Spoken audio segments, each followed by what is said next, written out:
Here's a nice division of our ear.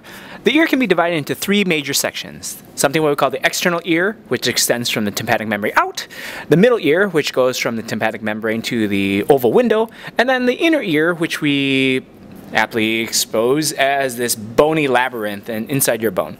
So let's take a look at some of the structures that will help us to hear. So the first one is, if we're taking a look at the external ear, the pinna. So the pinna, some people have long ones, some people have small ones.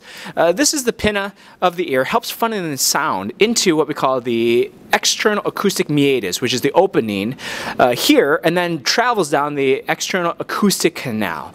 So sound gets funneled, and you could try this at home. Just kind of like cup your ears, make them bigger like Dumbo, and then you'll find that you can actually hear a little bit better because the sound gets funneled in, and the vibrations of the air will travel from the pinna and then get funneled into the external auditory meatus, into down the external acoustic canal, and then strike the tympanic membrane. You kind of see this tympanic membrane is now the end of the external ear.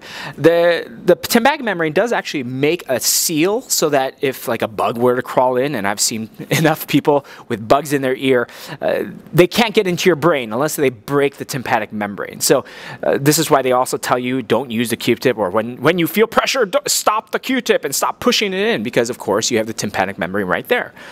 Once we step into that, we get into the middle ear, which is an air-filled cavity that has three major bones and then one long tube, as you kind of see it in this. If you can imagine, it's a pocket of air. And so what ends up happening is, as air vibrates and strikes the tympanic membranes, the bones then would transduce those vibrations into now ossical movements. So the bones are actually moving now. But one of the issues, as I said, was this is a pocket of air. And so you'll find that it's sealed up. And if pressure on the outside, say for instance when you go up into the sky via airplane, drops, well then pressure inside relative to the outside gets too high, and that's why you hear that kind of like muffled sound, because you get pressure pushing on the tympanic membrane, muffling the vibrations of what you're doing, and so, or what you're trying to hear.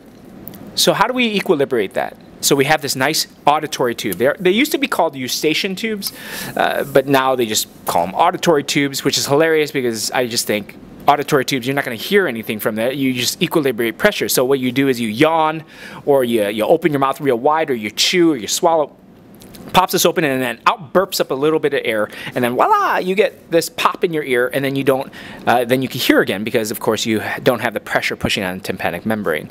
So inside the middle ear, you have these two ossicles, the malleus and then the incus, and then you can see hanging out way in there is the stapes, because kind of hanging off here, leading into the inner ear. So that's the inner ear here. Now, once the middle ear ends, we have this little kind of things. We have a couple muscles. Sorry, let's come back to the middle ear for just a moment. We have a couple muscles here. One that will attach to the malleus. So we got the malleus, incus, and stapes. The malleus will attach with this tensor tympani, and you also have the chordae tympani, which is a branch of the facial nerve coming across here. Not because it innervates anything in here, but because it just crosses over. And then you get the stapes. You don't see a muscle, which you usually call the stapedius, attaching here. Beyond that, we get this large peak into the inner ear, which has this beautiful structure, three major structures: the shell-shaped structure, this kind of like chunk-like structure, and then these spiral or semicircular canals, or ring-like structures. So if you divide the inner ear into those, you could have the cochlea, which is the shell-shaped structure, and then the semicircular canals, which are the ring-like structures, and then the chunk, if I were to break everything else off, is what we call the vestibule.